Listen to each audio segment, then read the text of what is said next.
really need my love. I really need to free my love. I really need John now. I really need to free my love. Be falling deep, I might be falling deep, I might be falling deep. What's good, y'all? I'm back. I know I've been gone for a minute, but I got a legit excuse.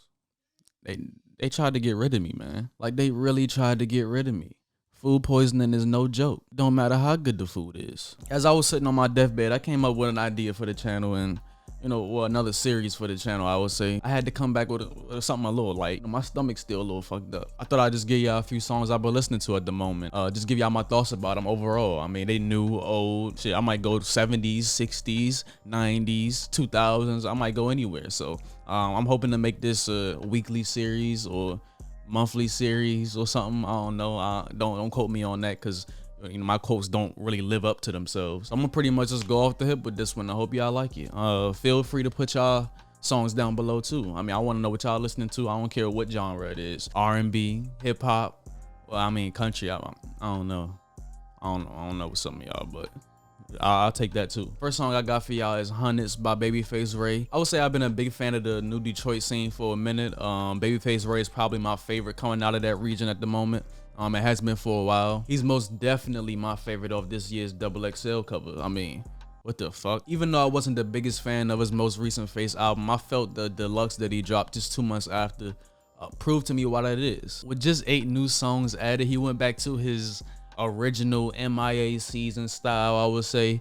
And I feel like the biggest representation of that was the 4th song. Listening to this just make you feel like you floating in an ocean full of lean. This track is 3 minutes long, but it feels even shorter than that because of his effortlessly smooth voice, the chill seduced beat, and the subtle vocal sample. I mean, it just puts you in a trance. Midway through the song, there's a tone switch that happens within the beat that just slows the whole song down during the hook.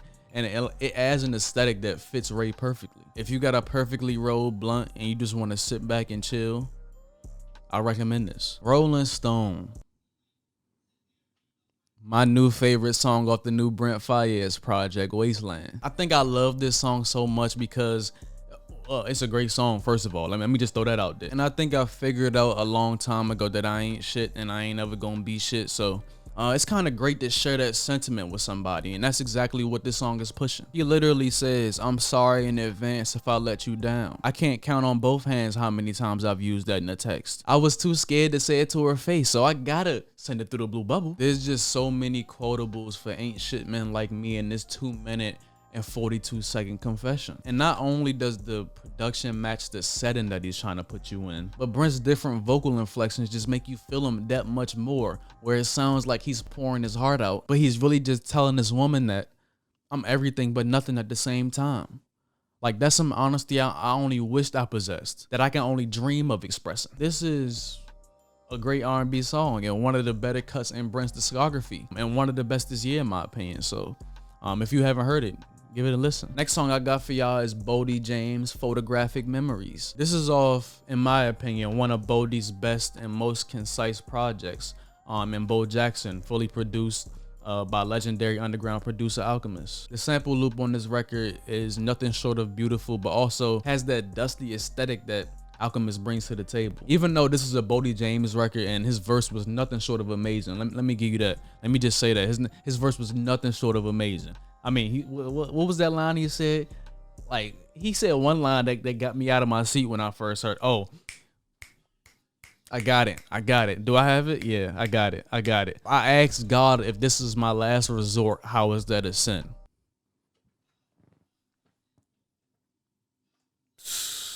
I still think his counterparts on this record, who are Rock Marciano and, well, to a higher degree, Earl Sweatshirt, made the song that much more great. Earl coming with one of his more lengthier, in-depth, abstract verses, and Rock coming, at the tail end and just tying everything together and riding the beat the only way he knows how. Just made me smile. The technical lyricism between these three was just a showcase on this record, man. I mean, when Rock said, "You might have even heard my sneakers chirping like Pee Wee Kirkland. You gotta watch where you keep the birds, cause them people lurking." Oh my God, bro. Like, look up Pee Wee Kirkland, man. Moving along to somebody you either love or hate. Well, I guess there is like a gray area when it comes to Cardi, right? Because that's where I'm sitting right now. The record Bino off his most recent Whole Lotta Red album. I've been playing the shit out of this. I've been playing the shit out of this song.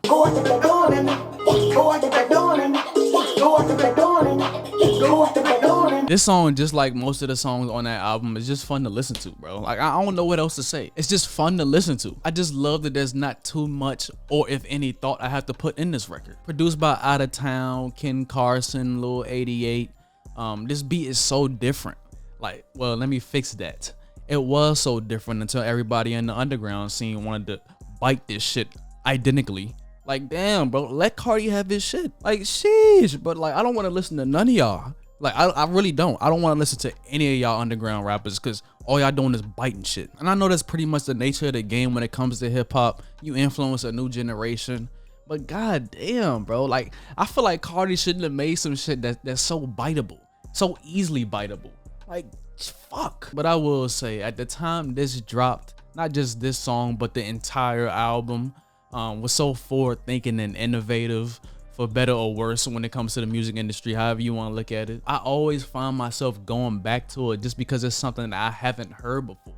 Well, I will say this, it's something I haven't heard before within the genre of hip hop and rap. From Cardi's voice to the beats, like, I sit back and look at this album and say, damn, like, he's really did something that's going to be looked at as a landmark in the world of music, and not just genre specific, because it's so flexible and bending. It's hard to put in any box. But I love the record Bino. Like I said, I've been playing it all week. If we want to talk about underrated future cuts that don't get enough love, I'm sorry, For the Gang, I feel like goes over a lot of people's heads. I don't know if it's because it's on a collab tape with Young Thug called Super Slimy, which, you know, I was very disappointed by. But the song For the Gang with just Future is one of the highlights of this entire project, if not the best on the entire project, in my opinion. Future gets in this bag talking about how everything he does in the life of stardom is for one thing and one thing only.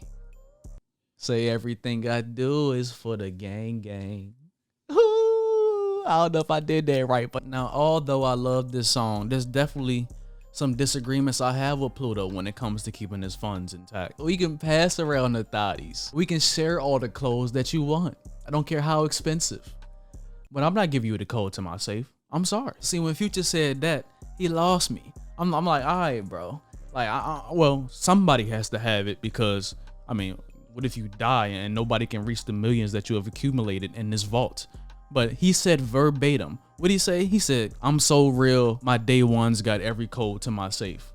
Nah, sorry day ones, you're not getting my code. Track fire though, shout out Pluto. Travis Scott, Oh My This Side. You know, I was gonna throw some rodeo in here. Probably one of my favorite Travis Scott records, being the fact that it was so creative, especially for the time that it came out. His incorporation of Kanye, Yeezy era production mixed in with his own style of trap economics.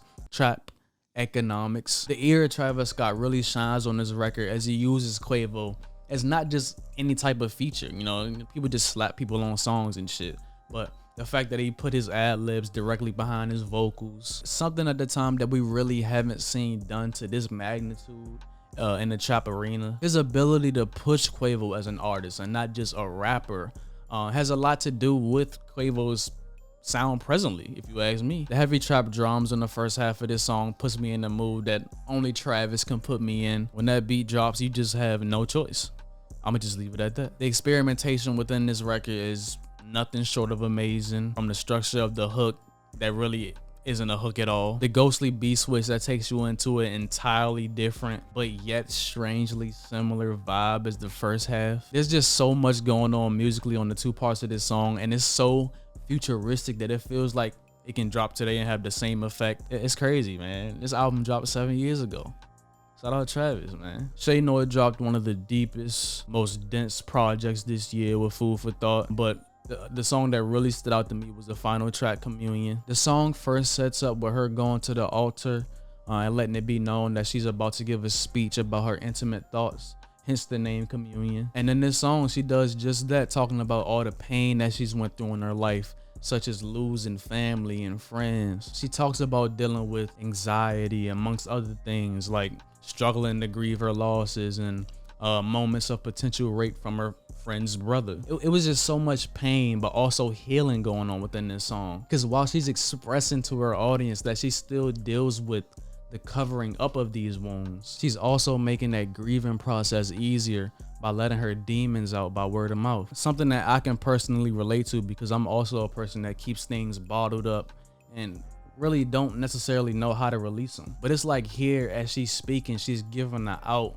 to not just herself, but to others like herself, like me, or people that are probably fighting with the same problem. So I love this record. It's very inspirational, very thought-provoking. The whole album is incredible as well. It's a great piece. So if you haven't heard it, I definitely recommend this. But yeah, that's all I got. I don't even know how many songs I actually gave y'all, but when I get in the editing, I'll figure it out. But I got a little bit more. I got a lot more actually that I've been listening to. My playlist is long for the week. I'm not gonna give y'all every song because this video will be like 30 minutes long, because I can go forever. But yeah, I'll probably do this next week for sure, especially if music is slow how it is this week. Hopefully I'm over this damn food poisoning thing. Like it's at the later stages, but I can still feel my stomach rumbling right now. I need to go eat a banana or some shit, get some potassium in my system. But yeah, man, that's it for my little playlist. I hope y'all like it. Put y'all songs down below, what y'all been listening to this week, this month, whatever. Like songs that you like, songs that you hate. Put them joints down there too. I'll take anything. But yeah, man, let's have that conversation in the comments about music, man. That's what this shit for real. So love y'all. Appreciate y'all. I'll see y'all next time. I'm not gonna be gone for 8 days. Promise y'all. Yee.